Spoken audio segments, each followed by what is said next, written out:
Hello, I'm Transformers fan G138, and this is my video review of Transformers Prime Robots in Disguise Bumblebee.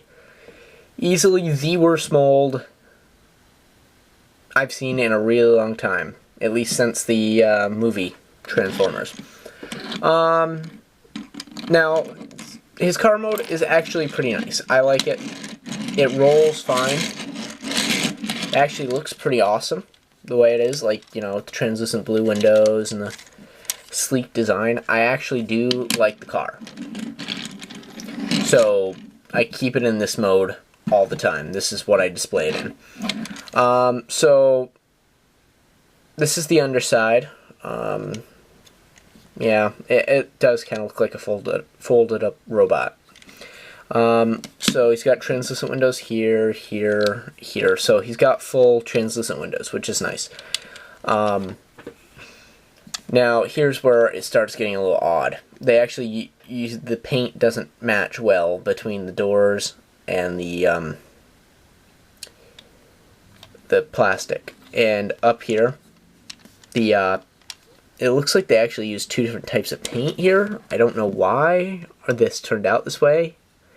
This color is slightly different from this paint and this paint. So actually, this paint and this paint are the same on the back window, and the side door seem to be the same, but the roof is actually more to this color. Side by side comparison, they do not look the same. I mean, they kind of do on the camera from what I'm seeing, but in person they are clearly not the same color, which is bizarre. So anyway, as that goes, it's got a nice painted grille at the front. It's got these really cool stripe patterns on it, like this. But I'm a little disappointed that the back end is not painted. So that's what disappoints me a little bit about the figure.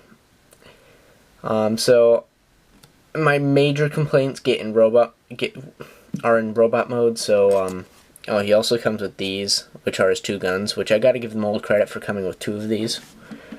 So that can plug right there in his engine block and act as like some weapon.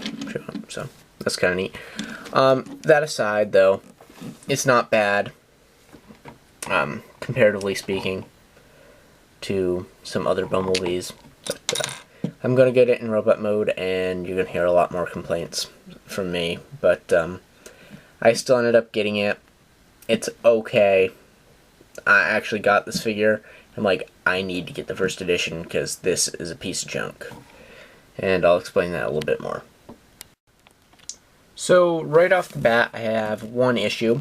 There's no Autobot symbol anywhere on him. And this is a constant problem with the Revealers or the Deluxe class line.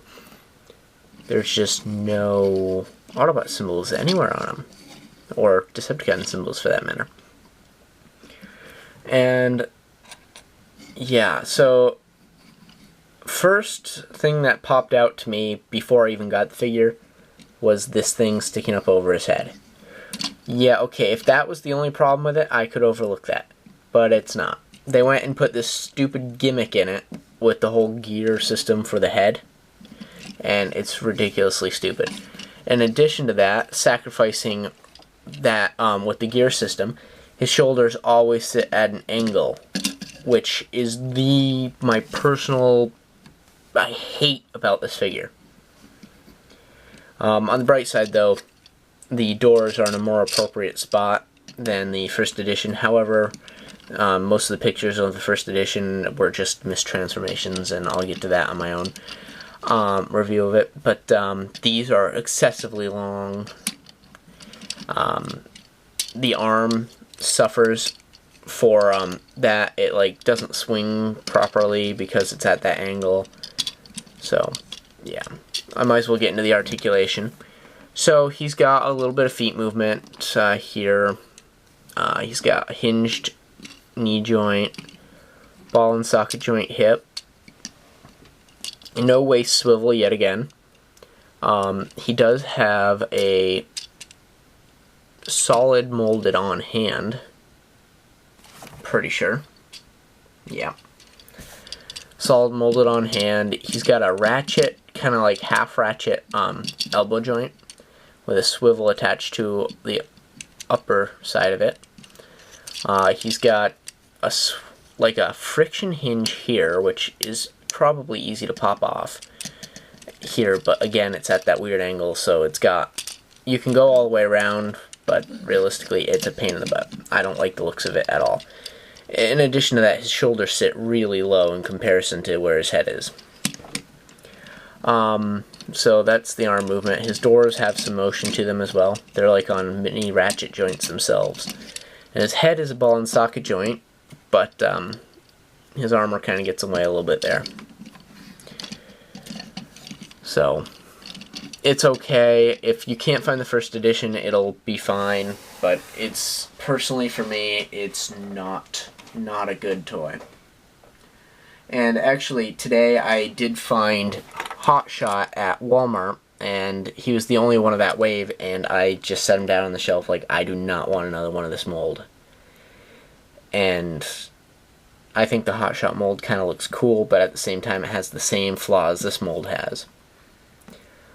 So in addition to being this horrible mold, the redeeming factor is it comes with 2 guns, unlike the first edition which came with 1.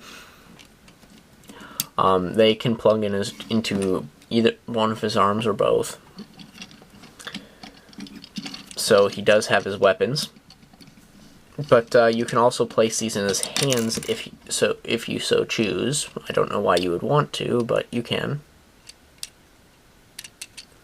Okay, most people can. I seem to be a little challenged. There. So you can have it as a handheld gun or as the mount the way they did in the show. It's really up to you. If you have any further requests for reviews, please leave a comment down below. But for now, this concludes my video review on Transformers Prime Robots in Disguise Bumblebee. Thanks for watching.